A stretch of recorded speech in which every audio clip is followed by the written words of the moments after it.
Welcome to the Permanent Change of Station podcast, a place where friends can come together, agree or disagree, and still be friends.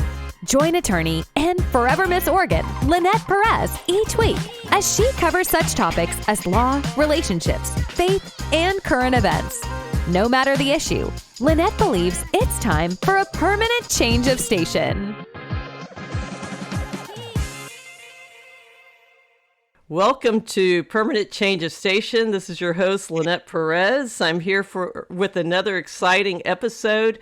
A couple of days ago, one of my wonderful Facebook friends put something on her Facebook page that got me just totally excited, and I'm just going to read and quote from it. And she said, "One more week till I'm a college graduate. I don't like to brag, but I'm pretty proud of myself. I would have completed a Bachelor of Science in Political Science, a minor in Criminal Justice, and a Human Rights Certificate in a hair over 2.5 years with summa cum laude and in the top 5% of all graduates. Final GPA should land about 3.954. I had no college credits when I started this endeavor at 38 years old.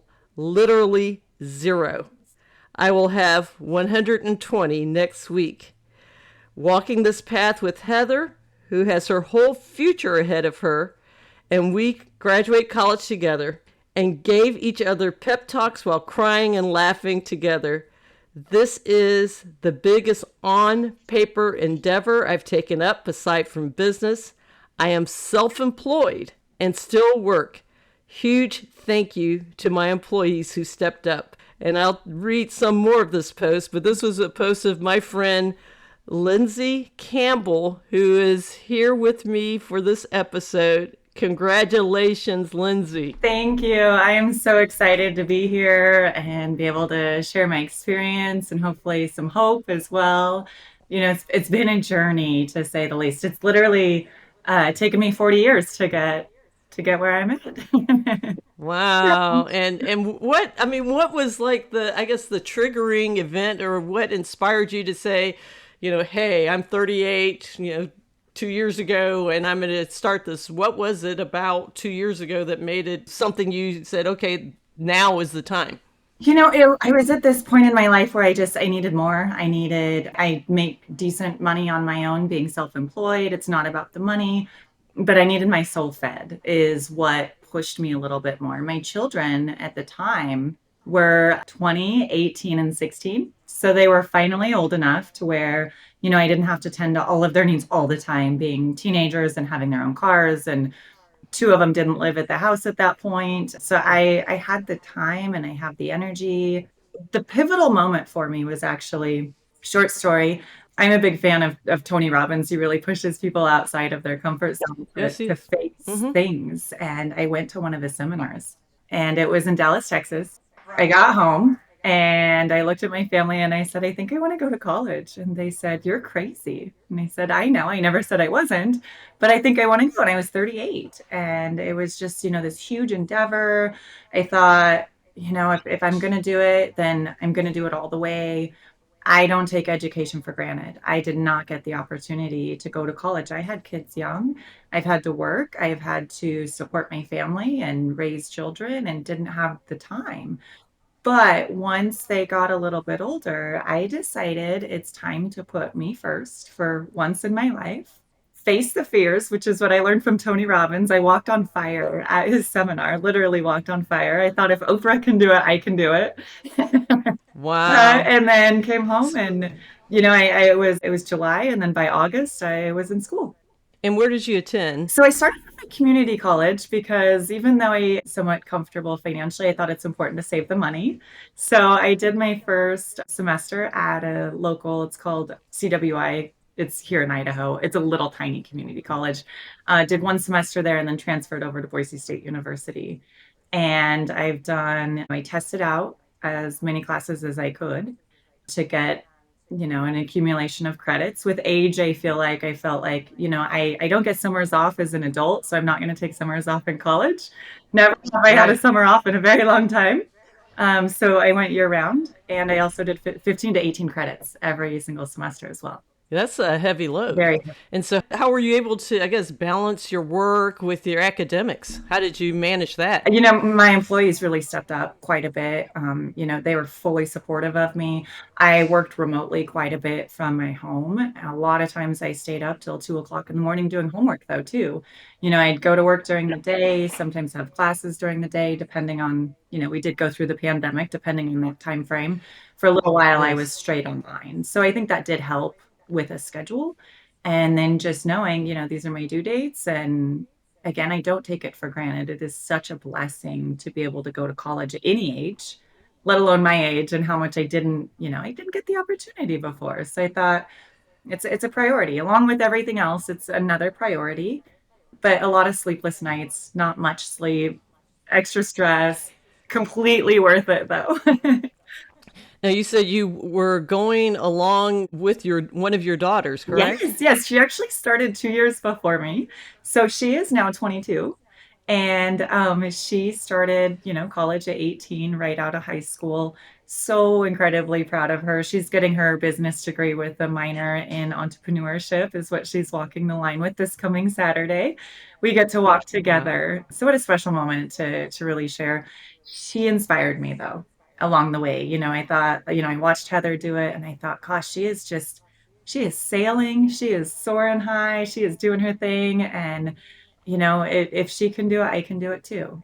How did you enjoy being in class with people that were basically young enough to be your children? How was They that? all are pretty For much young enough to be my children. I would say 99% of the time, I was the oldest person in the classroom. I was definitely the oldest student, and half the time I was older than the professors. I went in with the mentality of, these are young, impressionable people, just like my daughters. And, I can't say that I necessarily made friends with them because I'm not about to go to frat parties and stuff like that, the typical yes. college life that some college students live. But I brought a different element to the table that I was able to embrace with some wisdom and some experience in life, where a lot of the times, and I had it too when I was young, I had rose-colored glasses on, and then life happens and you learn a little bit and you grow and you get some wisdom, and I was able to bring that into the classroom, which, I'm told by all of the students and most of my professors that they really appreciated the different outlook. One thing that is in the news a lot, or there's some discussion, is this whole conversation about student loans or whatnot. And being a businesswoman yourself and, just having that experience, was that something you were able to, I guess, give a unique perspective to fellow students that were in maybe being supported by their parents going through college? Was there, different, I guess, life experience from that vantage point you were able to share with classmates? The ones that really pulled on my heartstrings were the ones that didn't necessarily have the support from their parents. They did get grants, which was nice, but they would get these opportunities and then not be able to afford paying for them. The part that really pulled on my heartstrings were the students that couldn't necessarily have that support from their parents. The parents couldn't afford Right. college themselves, or they can't financially support a child going through college. It's very expensive. The ones that I would see that I was able to speak with in class about their financial insecurities were the ones that would tell me about these amazing opportunities that they received because of merit, not necessarily because they couldn't afford it. But the problem was then they couldn't afford these opportunities because they cost money. So that Yes. part was very frustrating. There was a student at Boise State University that actually started a scholarship specifically for young women. She's raised over $200,000 within the last 2 months. So that's going to help young women in different fields. So I think scholarships is one thing that I didn't think that I could qualify for, and I did get some merit-based scholarships. I thought, every penny adds up. I'm in finance, is what I do for a living. So I understand how to stretch a dollar. And I think it's really important that we all know how to do that, but especially while going to college, it's vital.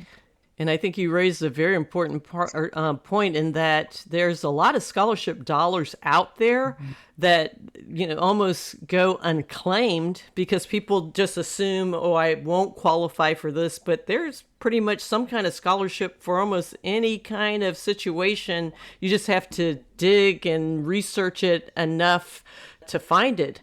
And I even share that when I was in law school, and there was a summer between my second and third year where I got this wonderful internship opportunity in Washington, D.C. And so I'm thinking, well, how am I going to afford to live in Washington, D.C.?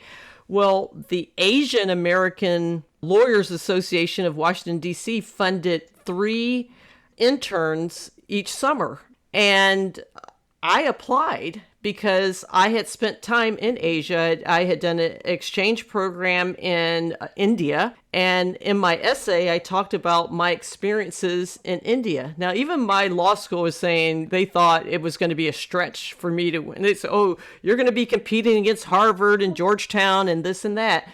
Well, long story short, one of those 3 people that got funded by the Asian American attorneys of Washington, D.C. was this girl right here, because I applied and I shared, my experience with that community, and it resonated, and I was one of the recipients. And so the answer is always no if you don't ask, but you got to ask. Absolutely. That's been my mentality, is the worst they can do is say no.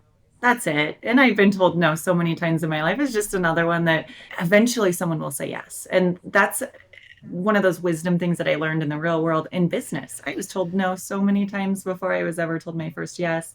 So I thought the same thing with college. The worst they can do is say no. And it might sting for a second, but I'm going to continue to apply. So I did apply for merit-based scholarships, and I did receive them. When I was at my awards ceremony, they said rarely does anyone get one merit-based scholarship, let alone the 2 that I did get. It's just kind of unheard of at Boise State University to get more than one based on merit, especially in the field that I'm in, which is political science. So it was a very proud moment that, I earned those. I applied, I did the essays, and, they didn't say no. They said yes twice. Now, you have majored and minored in, fields that I have. I think if I were to go back to college again, that was the one thing that I think I have slight regret, not the place I went to college, but the major I chose, because in the 80s, I think everyone felt they had to be a business major because that was the thing to do. Yes.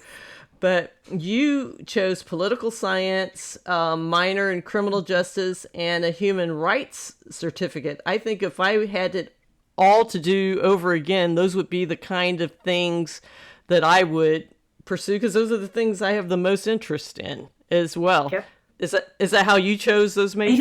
It is. I followed politics probably since I was maybe 25. Politics weren't discussed growing up in my home. And if it was a fight. It was grandma and dad, and everyone's yelling about who's right and who's wrong. That was the only exposure to politics I had prior to about 25. And then I started following. Then I thought, politicians make laws that do affect our life. And I got a little bit more involved. I volunteered on some local campaigns throughout the years. Got my toe wet a little bit in it, not fully submerged. I don't know if I'll ever fully submerge into politics. It's not what my goal or my aim is to do.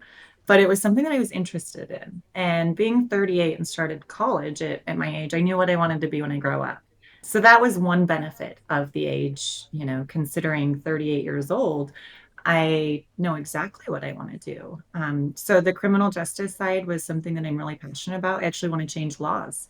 Here in Idaho, we're so outdated, and I feel like there's some unjust things that I think we can do better as a community. And so I thought politics is the way that we make laws. Criminal justice is where we, enforce them. But we can do some changes. And overall, there's inequalities still that Yes. I think our human rights they're at stake, and I think they're very important to protect. So I thought, the human rights certificate is just a perfect fit for it. Now, I know that you have also served as a guardian at Litem. Yes. And for some time, and thank you, for that. What inspired you to get involved with child welfare?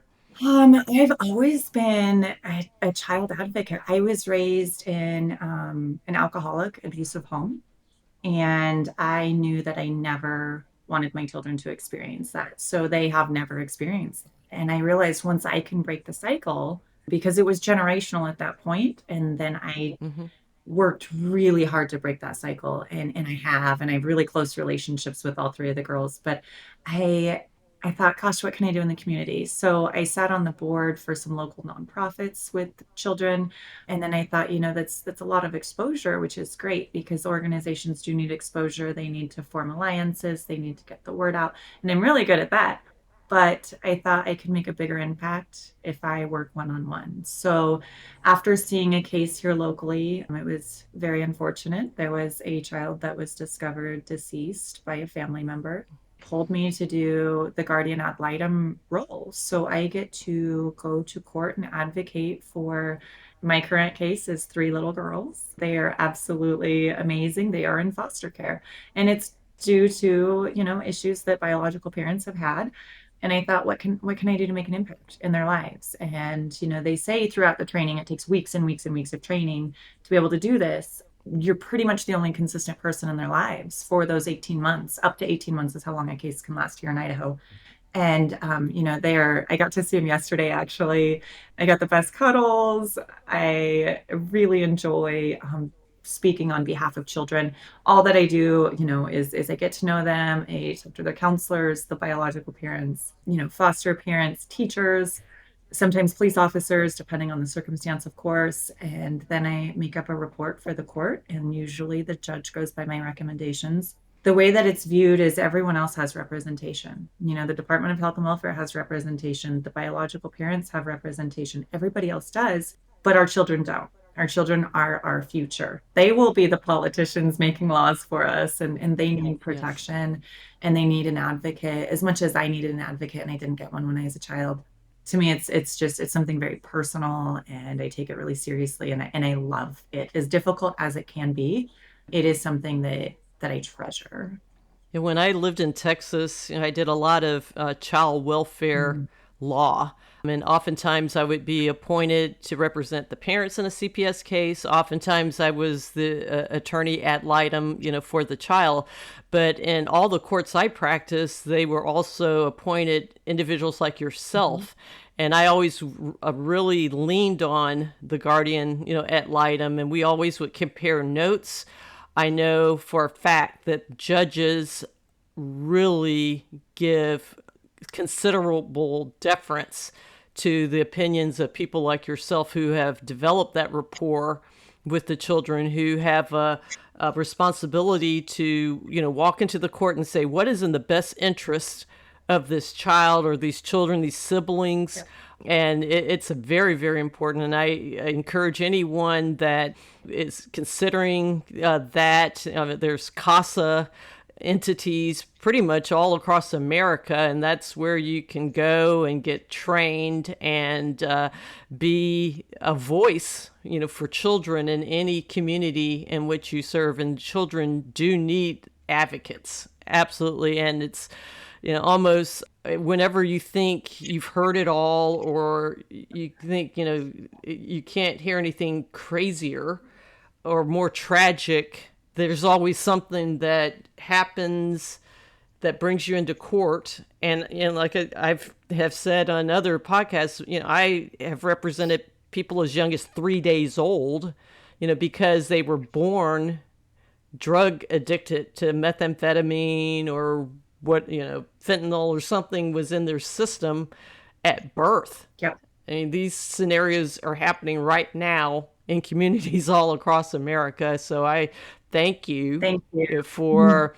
just because it's a commitment of the heart. In addition to just it's a commitment of considerable amount of time that you're doing as a volunteer, but it's so needed. Yes. It is so It is needed. so needed. And I too would say, if you're questioning it, call your local CASA and they will answer questions. They're so supportive. I have a whole team behind me to help with this too. So, when, Yes. they keep me up on my due dates, Lindsay, get your report in. We have court in a week. And it takes a whole team. I really do believe it takes what's the saying? It takes a village to Really, raise yes. someone.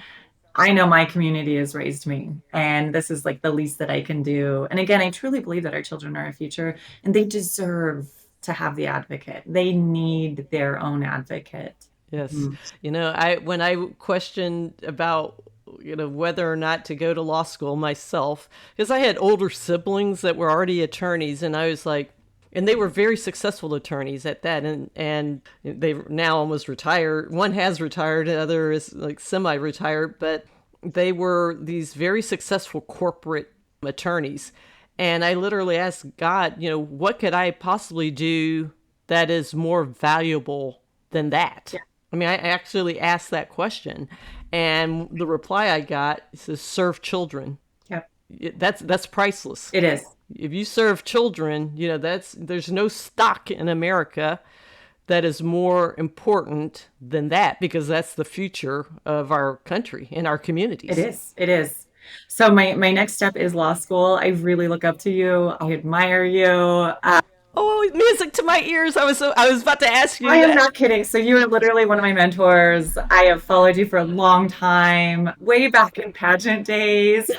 Yes, I think it's been yes, about, oh my gosh, 14 years or something like that since we've initially connected. It's been a long. yes. It's been a long time. Yes, Yes. and I have followed your journey, and you have inspired me to. Oh, I'm going to do law school. I'm taking the next year off. I need a little bit of a break to kind of recoup a little bit. I've had some personal, life things go on as well in the meantime, so I need to breathe and tend to yes, myself too. I think that's really important as women. Is we sometimes, especially being moms, we tend to put our needs always on the back burner.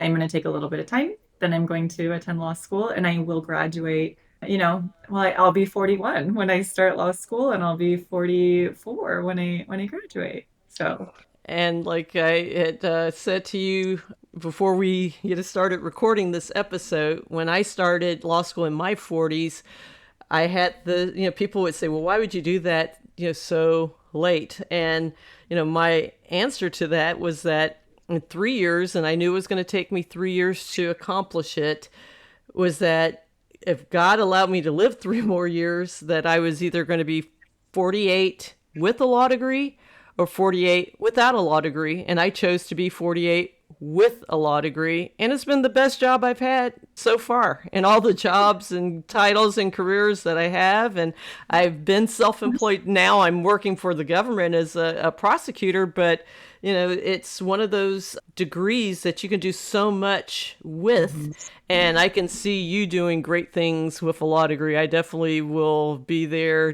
cheering just as loud, if not more so, as you get this bachelor's degree. I so can see you as a lawyer. So can see that. I can visualize it right now. I'm so excited for the journey. It's literally, one day at a time, one step at a time. And one thing that I've realized through this process, especially over the last, I'd say 3 years, is I've always been the type to hold myself back and say, oh my gosh, I can't do this because of this reason. And some of those are valid. I'm not going to discredit the validity of, I do have young kids and I have to work full time and I need to support my family. That's legit.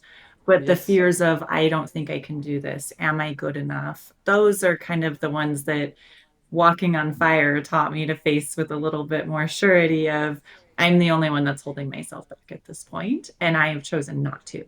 And sometimes that's a daily battle still, but I went through it and Yes. then I proved to myself I can do hard things too, and I can do them with grace, sometimes not so gracefully, but I can do them with grace and I can do them well. I can do them really well, and to be able to look back and say, I've accomplished this is it's exciting for me. I am so excited for what I'll do with my law degree, for getting to law school, for what's going to happen between now and then. I do have a couple vacations planned this summer though for a break because I do need a little bit of a timeout. Absolutely. Absolutely. Well, we're coming close to, wrapping up the episode. If there were some parting words of encouragement that you would give to any listeners out there who might be considering going back to school at a later age, what would you encourage? I would say just do it. Don't let fear hold you back. Fear lies. learned that fear is a liar, and I would pound it in your head that fear is a liar and it doesn't mean it's truthful, and to face it and to take one step at a time. You can't eat an elephant in one bite, but do little wins every single day for yourself to be able to go where you want to go. And that you have also a team behind you supporting you. You would be amazed at the amount of people that support you, even through these wild decisions that you just decide to make later on in life. Go for it. For me, it's something that I know that I'll look back on and treasure this experience that I've had and also be proud of myself for. And I think any woman, any kid, any man can have that same thing, and they should. Well, congratulations on your graduation from college. Happy Mother's Day. Thank you, you too. Thank you. And this has been another wonderful episode of Permanent Change of Station. We'll see you soon. You've been listening to Permanent Change of Station. Tune in each week for the latest episode on Apple Podcasts, Spotify, or wherever you find your podcasts. You can find PCS Podcast online at pcspodcast.live and on social media. And while you're at it, don't forget to rate, subscribe, and leave a review. This helps others find the show, and we really appreciate it. We'll catch you in the next episode.